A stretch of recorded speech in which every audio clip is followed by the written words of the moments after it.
The 18 Strong Podcast, episode number 74. So we get your brain to think that what it's observing, let's say if it's Jordan Spieth's 6-iron, and you see this 30 times in that 5-minute period, so your nervous system gets 30 perfect practices on it before you even do anything.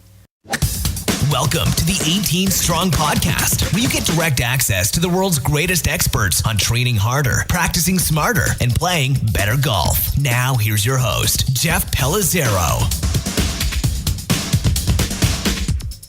Hey, what's up? This is Jeff Pellizzero. Welcome back to the 18 Strong Podcast. Thank you for joining us today. It's been a little while since I've recorded an episode. We were at the PGA show last week, and I have to say it was an amazing opportunity to go down and just see all the craziness that is going on in the world of golf. First of all, just how big this industry is, how much money is in this industry, and the amount of time, effort, and again, money that's put into this show, and what people are presenting. Basically everything under the sun that you can imagine is down at the PGA show.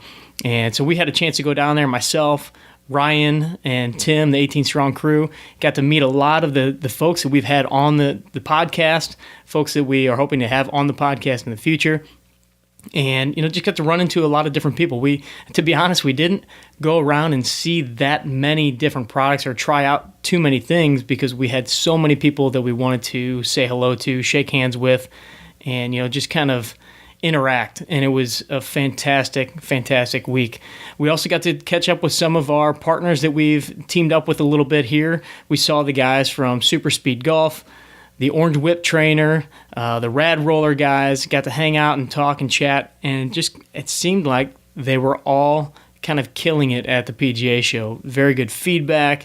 It was cool to hear that a lot of people had mentioned to them that they heard about them or heard the episode of them on the 18 Strong Podcast. So it's been a lot of fun just interacting and mingling with those people and getting to know the different guests that we've had on the show. And we've had some amazing people who are doing a lot of great things in the world of golf. So speaking of companies that did really, really well at the PGA show is a company called IKKOS, which was started by Sean Hutchison. Sean is an Olympic swimming coach, former Olympic swimming coach, who has kind of delved into the world of brain science and technology. He's an entrepreneur, and Sean and I got to talking, and I was introduced to him via Lance Gill from TPI, and just really connected and thought that what he's doing and the content that he is bringing into the golf world is so unique and so different, has a different take on how to improve,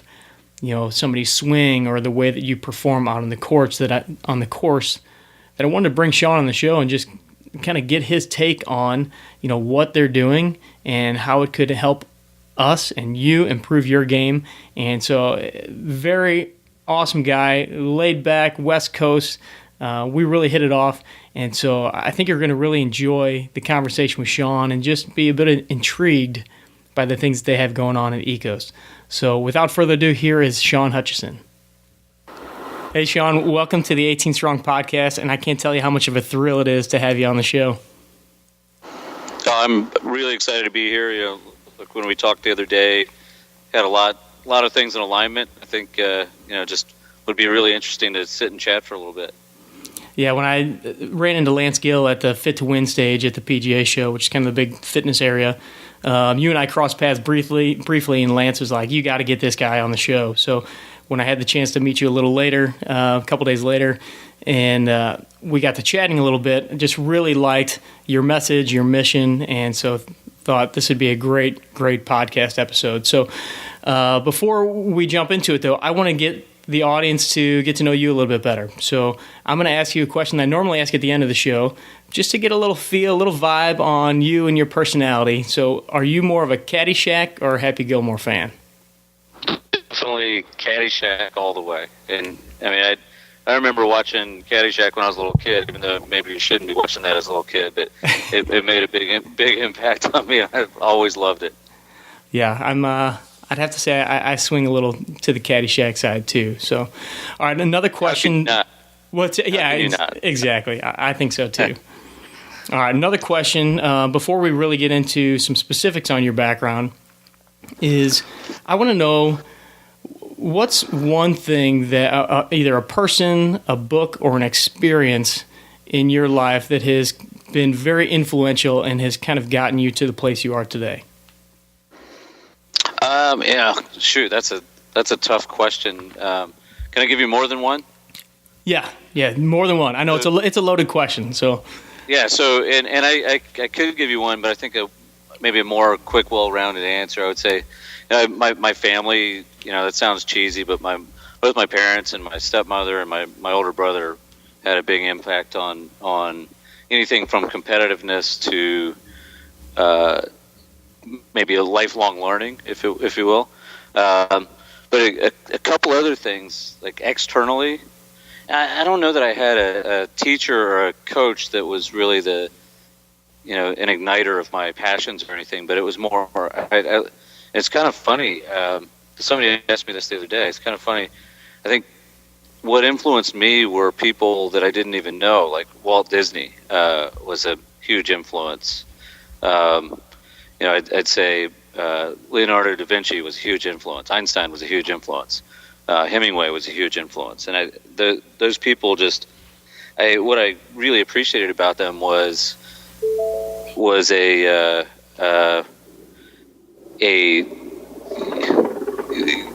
their accomplishment, but how they did it, what they went through, their perspective on the world, and how it changed the world they were in.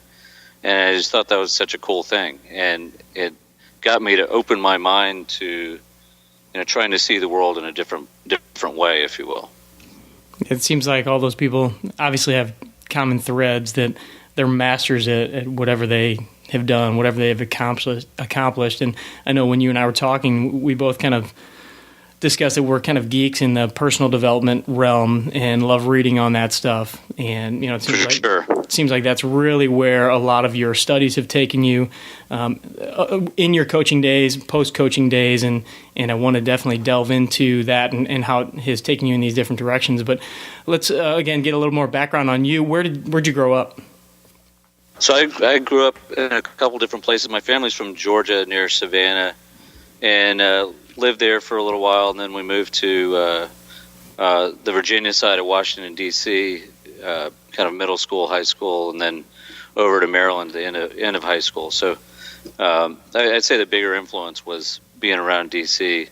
And interestingly, I was born in Taipei, Taiwan, so wow. I got kind of a little bit of an international flair as well. Very nice.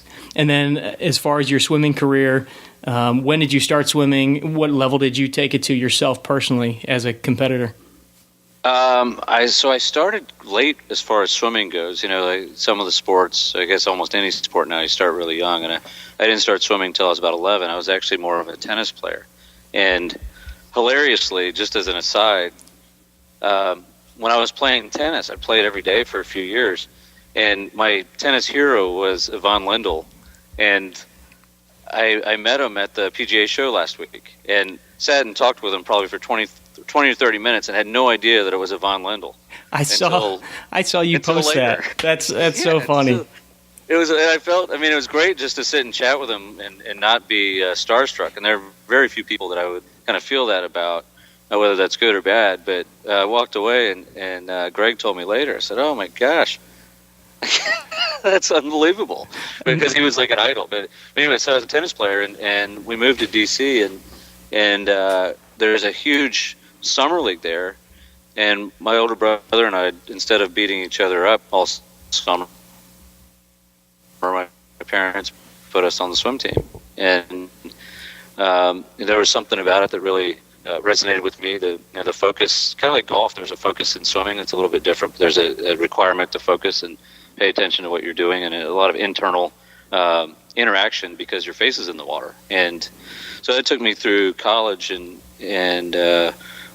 swam in college, and was a Division I athlete, but not much beyond that. I wasn't on the Olympic track, but appreciated kind of what that meant, and without going too far into it, interestingly, because I didn't know any Olympians or anybody at that caliber when I was an athlete, at least not well, it seemed like there were these people that were touched by the hand of Zeus, And I didn't understand that, but it became a curiosity to me, which I think later led me to become a better coach than I would have had I had maybe a more significant swimming experience. So that's interesting. And because you then did go on to coach Olympic gold medalists and, world-class athletes, what was it that you kind of discovered through your investigating and things that helped you kind of figure out almost kind of a key to the success of those people? I think, and that like that just awakening of myself and figuring out, wow, these are actually real people that made decisions to be great. And it was the beginnings of an intermittent, I'd call it an intermittent fascination with genius, and what you termed earlier, and I now talk about it as mastery, and really realizing it. And I give myself a little bit of credit in this regard, but way before, say, Dan Coyle's book, The Talent Code, and some of the other ones that came out in the late 2007 or 8, somewhere in there, kind of stumbling across this belief system that talent and greatness and mastery is just strategy and work, right? And hopefully finding good teachers, but if you have a better strategy, whether that you would call it accelerated learning or figuring out something better, you're possibly in the realm of preparing yourself for greatness. And then so when you kind of figured out that it was that strategy that was a big key to it, how did you then develop that culture around your athletes to help them develop their own strategy, their own vision, to then exceed and go to that next level? Yeah, and that's interesting because I kind of stumbled along there, and around that time, like you mentioned a few minutes ago about path to self-discovery or whatever you want to call it. I was in my early 20s and was really looking at what do I want to do with my life, and realized that I like teaching. Didn't really know what that meant or what to do with it, and was coaching just part-time at the time, and I started applying what I was reading about my own self-reflection and kind of a questioning a path to greatness of how what that really means. And I would communicate that with these athletes that I was coaching, and in some cases very young, and they responded immediately. And I really realized that I didn't form it in this term until much later, but it's very rare that somebody says to you in your lifetime that, hey, if we go down this path together, you can be great. And you might not be the best, you might not be Michael Phelps, but if you just do these things, you have an opportunity to be great. And then it was a challenge on me to provide the learning opportunities and the training environment to back up those claims, if that makes sense. And did you find that the athletes were responsive to that? Almost everybody. I mean, you never reach everyone, and something like swimming or even golf or whatever it is isn't for everyone. So, but the ones that even had a glimmer of liking what they were doing really latched onto it a lot. And it's Jim Collins, who writes on business books. One of my favorite books is Good to Great. References something called the flywheel. As a culture starts brewing, and once that flywheel gets moving, gets spinning like a whirlpool, after you get 2 or 3, 5 people going and spinning that whirlpool, everybody else in their orbit kind of gets pulled into it as well. Obviously, the hard part is getting it going, but once that gets moving, then really cool things happen. Again, assuming you give people the right stimulus and inputs that don't mess up that flow, if that makes any sense. Yeah, that's pretty cool. I think that there's, as we mentioned, we both read a lot on the personal development, and there's always so much talk about just energy and what good energy can do, what bad energy can do, and I think creating that atmosphere of champions. And at our gym we've got some high level professional hockey players, some very good golfers, and it's cool to see the change in the younger athletes when they are around those guys. They kind of see what those guys are doing. They see the energy that they have. They see the lives that they're living as far as how hard they're working, and what they're doing. And it just kind of, as you mentioned, I like that idea of almost the flywheel and kind of bringing them all into that atmosphere. Oh, for sure. And the couple interesting things about that are that, when you're close to it, if it's presented the right way, and I think this is the role of a coach or a manager or a teacher. If it's presented the right way, it becomes accessible.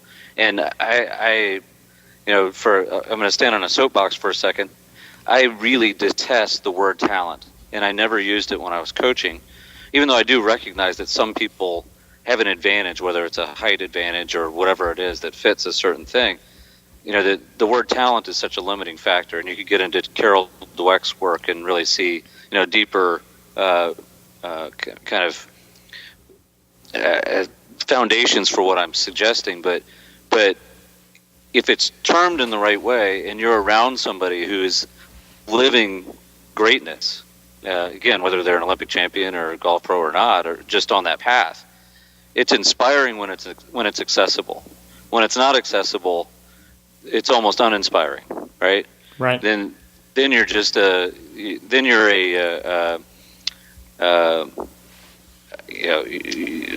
just watching the show, just like anybody else. But if it's accessible, you're part of the experience, whether you make it or not. And I think that's a key that most people actually miss.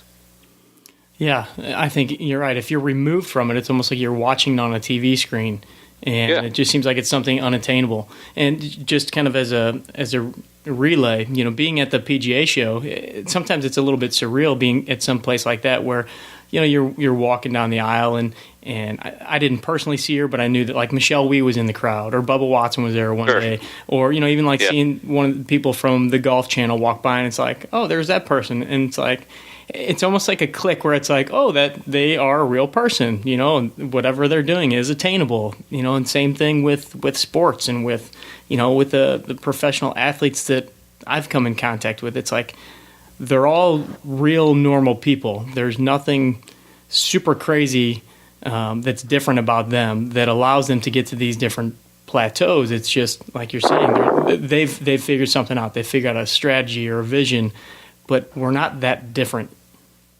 Yeah, and I think we're not different really that much at all. And it's, I love the word vision that you just used. It's vision, and then them making different decisions than most people make to live up to that vision. That's pretty much it's that simple, I believe. So let's kind of backtrack a little bit. So you're working with swimmers. You're at the highest of levels. And you started studying a lot of different things. I know along your journey you've delved down on many different roads, but I know that one thing that you really started digging into was brain science and learning as much about the brain as possible. What took you on that road? And then let's kind of work that into how you've come to IKKOS and what you're doing with IKKOS. Well, history and literature fits with brain science, right? That was my background. I'm joking, but what I found in that path towards, as a coach, I took a responsibility when I gave them, like I was suggesting a minute ago, when I gave them a vision and I said, basically, I'm going to help you get to wherever you want to go.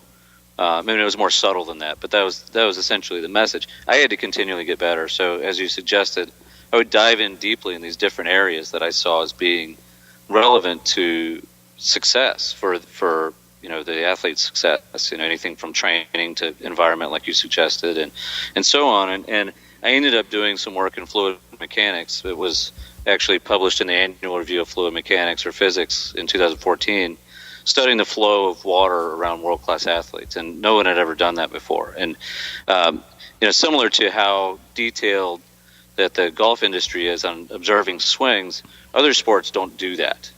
Some at varying degrees they do, but they're not as nearly as mature as the golf industry is. But coming out of that, I really realized that I was always a believer that the technical aspect was critical, but it was more important than I even imagined.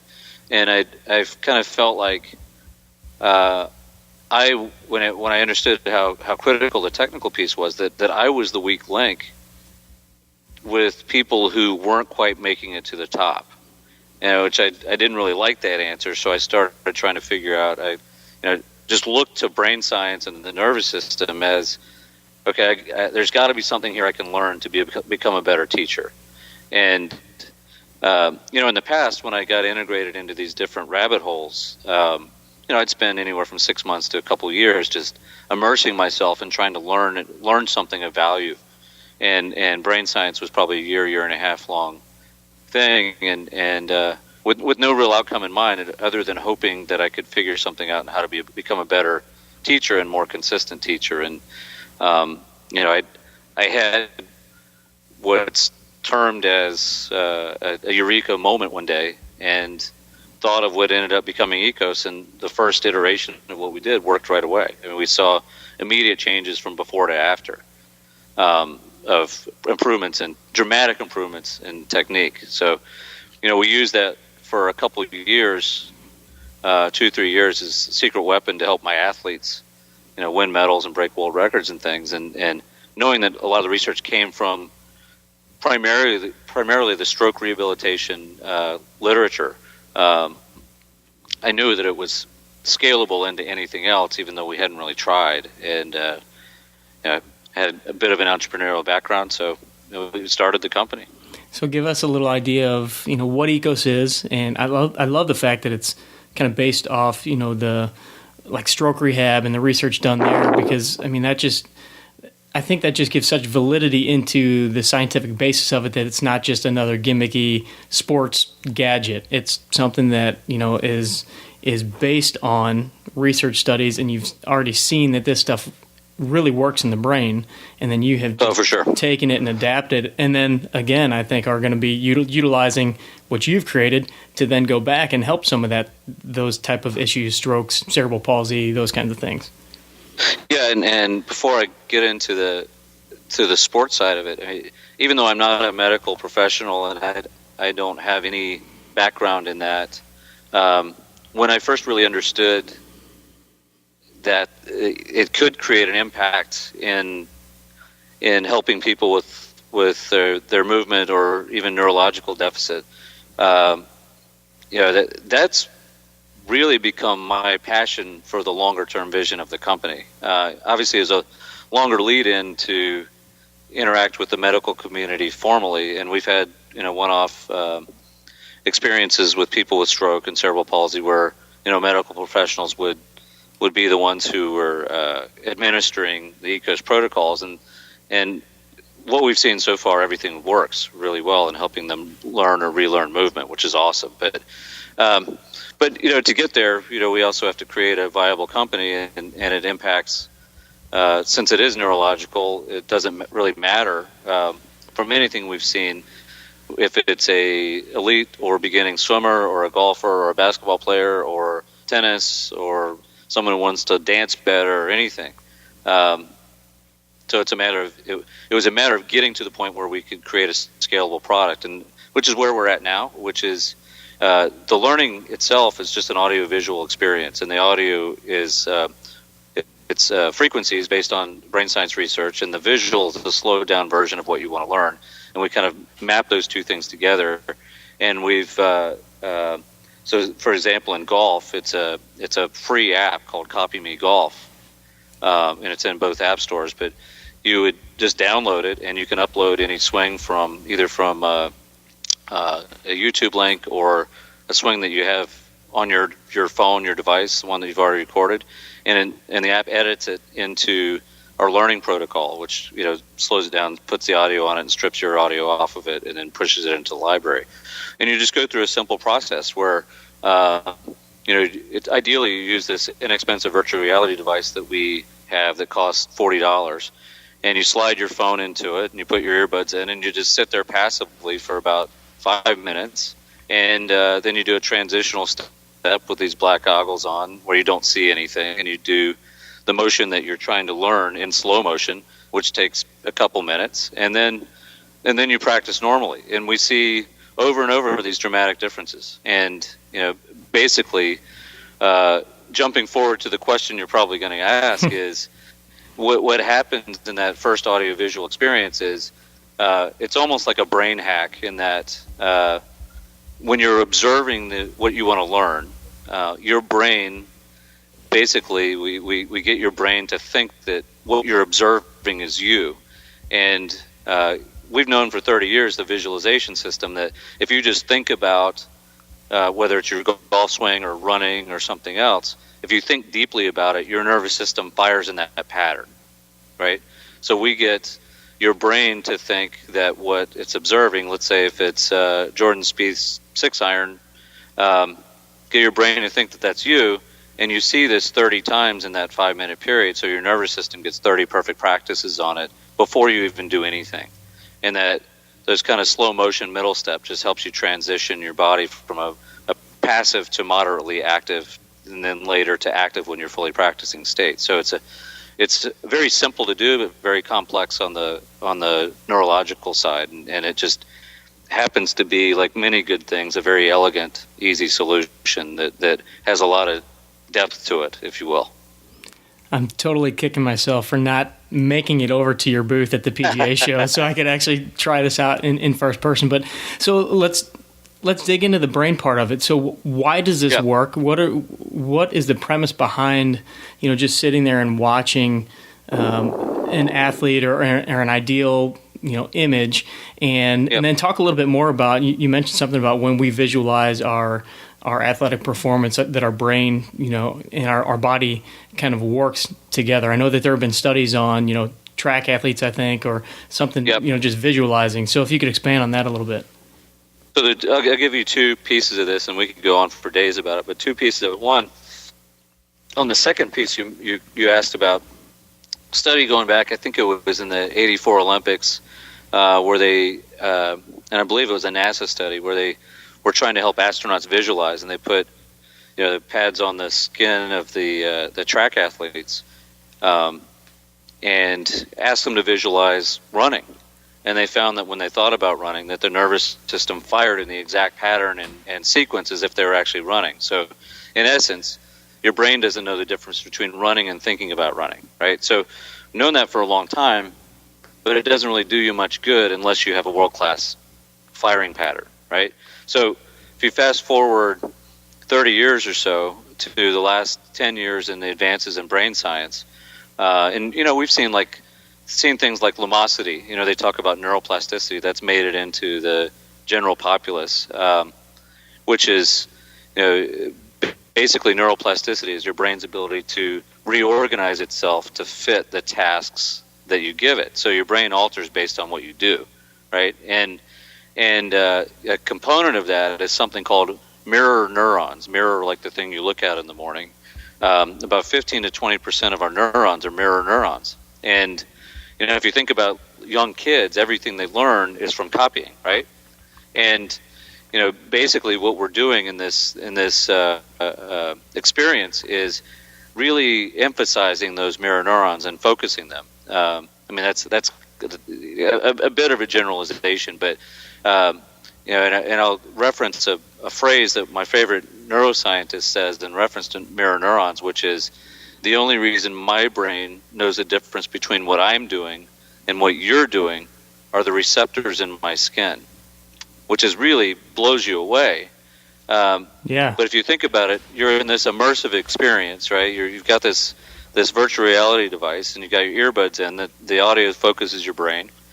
So you're seeing, in the example I gave, Jordan Spieth's 6-iron over and over again.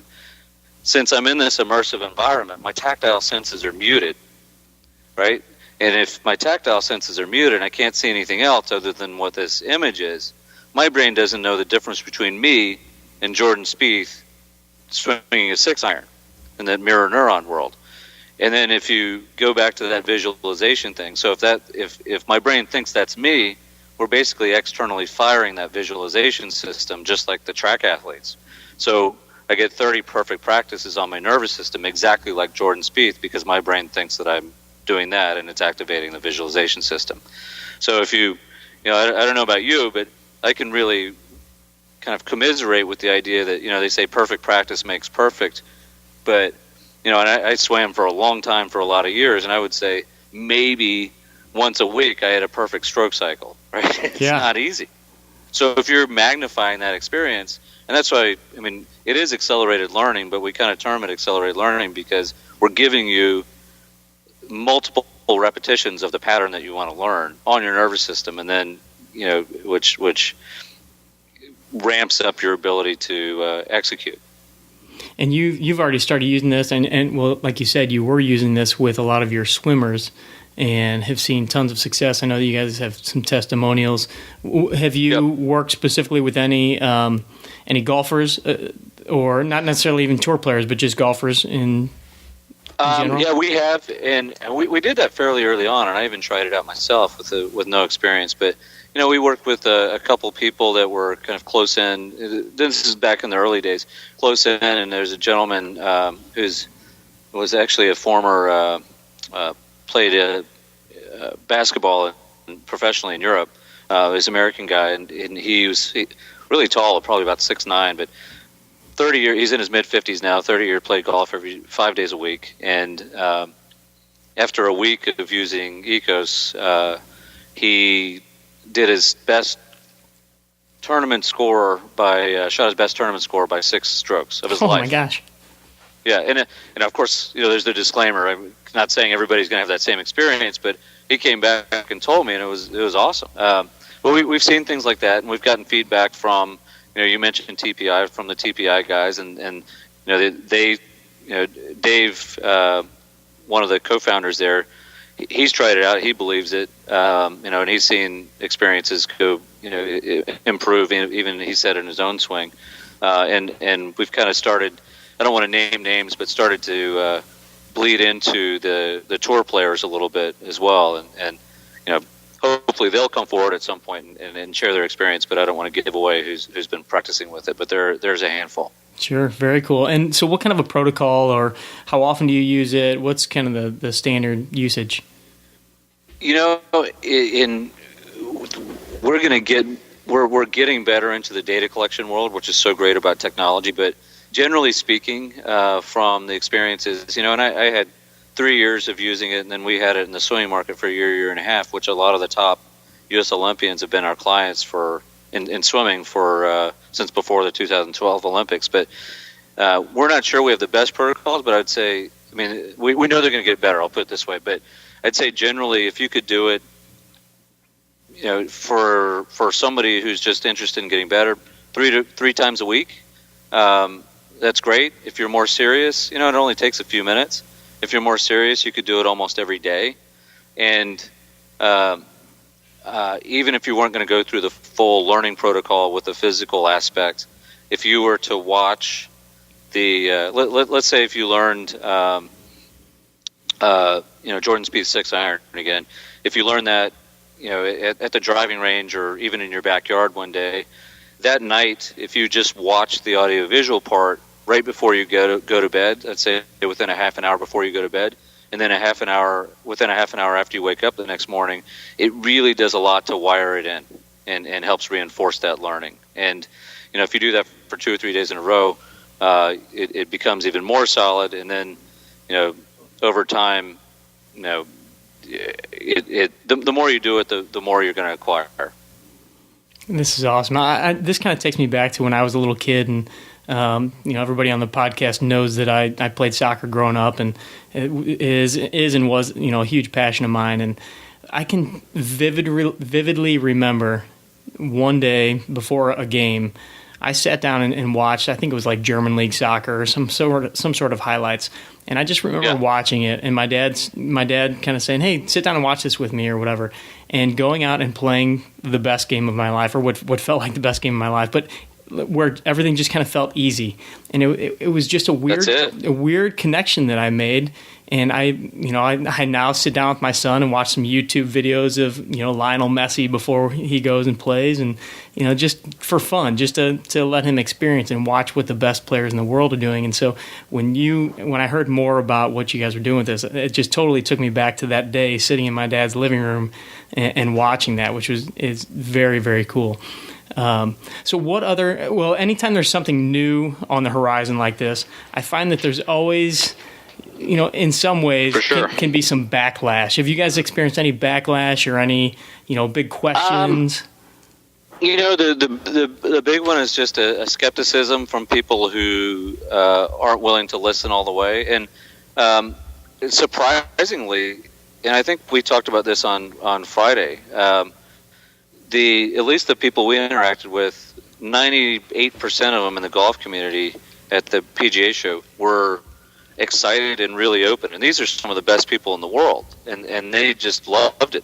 I spoke briefly at the Top 100 Golf Instructors a meeting before the show started, and I could not believe the acceptance that we got. But you always run into a little bit like you're suggesting, and I think it's generally from skepticism of either that sounds too easy, or they don't take the time to think it through or reflect on their experiences like you did. But if we really think about it, and I have a similar story. I think about, I could throw a football like Dan Marino or John Elway or Terry Bradshaw. Mm-hmm. And, and some people it was baseball. Some people it's golf. And, they can duplicate swings or swing of a bat, whatever it is. That's just how we learn. And so really, at its core, like you suggested, what we're doing is natural to our brain. And the physical geniuses kind of do it at the level that we're helping people externally with. But we're set up to learn this way. And the strategy we put together just helps people get there on their own.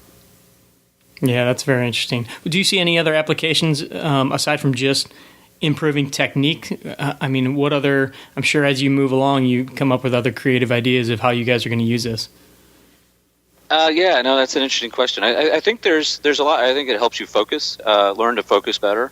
Part of it just because of the immersive capacity, and I think depending on where your perspective is on this, I think it helps gear people towards a mindfulness, if you will, and I live on the West Coast, so I can say things like that. But it just helps you relax your brain and maybe learn better. But beyond that, we have other pieces of supporting technology that we have coming out to create kind of a deeper loop of learning, like a smart clothing that we put together in conjunction with Qualcomm, who's a partner in it.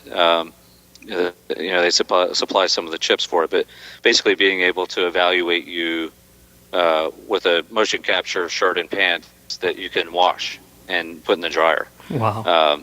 So you go and play 18 holes, and kind of a fun use case would be, your golf pro doesn't necessarily go with you, or it's rare, and watch you play, but you play 18 holes, and your golf pro can get everything that happened on your round, right?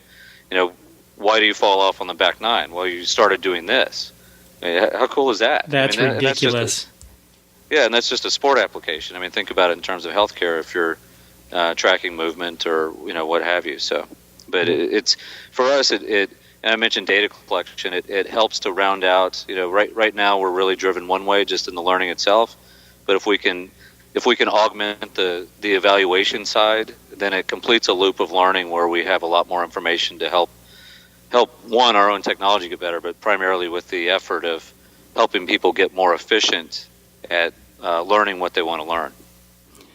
Going back to just the golf side of it and being at the show and the level of acceptance, which it seems like you were a little bit surprised at. I was also talking with several people in this world, and it really seems like there's almost a readiness for people to start accepting a little bit more of the mind-body connection. I was talking with a few guys from the Focus Band, and they were kind of surprised initially at how many people were receptive to what they were putting out there. And again, talking about the mindfulness and controlling your thoughts before engaging in any kind of physical activity, and just what that can do to improve your performance. And it seems like, at least the feeling that I got when I was down there, a lot of people were really kind of on board. Yeah, and I don't know if golf is I think naturally, because of the technical nature of it and the amount of video and detail of teaching that the industry has taken, which exceeds any of the other sports that I've seen. Maybe gymnastics or ballet fit in that world, but they're a little bit different oriented. But maybe it's just golf. I don't know, but I kind of got that feeling too. People are, maybe they're just ready. I'm too immersed in it to have an idea of why, but I was happily surprised in the same way. Yeah, I thought it was pretty cool. Very cool, very cool. All right, Sean, last couple of questions here. If you had the chance to ride in a cart, play a round of golf, whatever, with anyone in the golf world, past or present, who would it be and why? And I'm not saying this just because it's fresh in my mind from your other question, but it would be Bill Murray for sure. Oh, awesome. That would be an interesting maybe that's round a terrible of golf. answer. No, it's an awesome answer, actually. Yeah, maybe a terrible answer, but I would love it. Awesome. All right, and then what are you most excited about for the year 2016, and what is your mission moving forward in 2016? Of course we're building a company. We want to be a successful company, and it has to be to sustain itself. But my passion has, we talked about mastery the other day. We talked about it today a little bit. But my passion has always been helping people do things they didn't think they could do. And for me, IKKOS and making it accessible, making it, like I said, our app is free, making it inexpensive or free to have the experience, and enabling people at broad scale to hopefully help their life get better is really what drives me and makes me excited and makes me interested. And now that we're gaining a bigger platform, that our technology is ready and a scalable thing just through your phone, the excitement for me is, if it can grow to the point, that we think it can, even within golf, to where it becomes a standard tool for people to help learn. How cool is that? That's what I'm driven by, and that's the excitement of this year, and obviously, hopefully, expanding into some other different sports and things. But that's what drives me, and I think that's going to be the focus of the year: is to how do we scale out and get people aware of what we're doing, get people excited about what we're doing, get people willing to try, and give them an experience where they'll keep coming back and hopefully surprising themselves. Well, it's pretty fascinating stuff, and I know you're getting a lot of great feedback, and I got a lot of great feedback about your stuff from, like you mentioned, some of the TPI guys and different people talking to at the show. So you guys are doing excellent work. What's a last bit of advice that you have for the 18 Strong audience that they can walk away with? Shoot. I'm a big believer that you just can't give up. Keep on your dream, right? Whatever that dream is. It can be a small one or a big one. You just can't give up. All right, and where can they go to find you and find out more about IKKOS?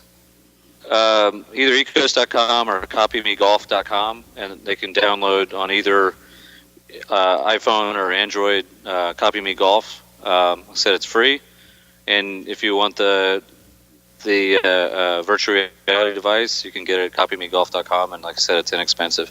And you can find me on Twitter at IKKOS CEO, IKKOS CEO. Awesome. I'll link all that stuff up in the show notes page as well. Cool. Awesome. Sean, can't thank you enough for coming on today. It's been great connecting with you and just kind of exchanging back and forth a little bit. Your 18 Strong t-shirt is in the mail as we speak, so you'll be rocking that soon. But I'm excited. Thanks for coming on, man. Thank you. Absolutely. Okay, like I said, very intriguing stuff, and the knowledge that Sean has regarding the brain science and all the studies that have been done and the things that they're doing with IKKOS is just fascinating to me. And to be able to look at my iPhone and see Jordan Spieth and my brain think that I'm Jordan Spieth, that's pretty cool to me. So I can't wait to actually try out the IKKOS app and try out the different drills that they have going on and what they suggest for us to improve our swing. And I think it's going to be really cool. I even want to maybe see what it's like, how my son, my 7, almost 8-year-old son, if he's interested in trying it out, let him check it out and see, maybe take him to the driving range, have him do a little before and after. That'd be a cool little video. So maybe we'll do that in the future. And as always, you can get the show notes for this episode. Just go over to 18strong.com. You can find episode number 74, so you can get all of Sean's information, how to contact him, how to follow him, and how to find out more about IKKOS. You can also browse around. There's a ton of episodes, new videos. We've got some new coaches coming up. They're going to be providing some new videos for the 18 Strong TV channel over on YouTube, which we also put on the website. A lot of good things coming up in 2016. The PGA show, I think, is just a jumping off and catalyst for what's going to happen with 18 Strong in 2016. I want to thank you for being here. Don't forget, train hard, practice smart, play better golf. Thanks for listening to the 18 Strong podcast at www.18strong.com. And remember, train hard, practice smart, and play better golf.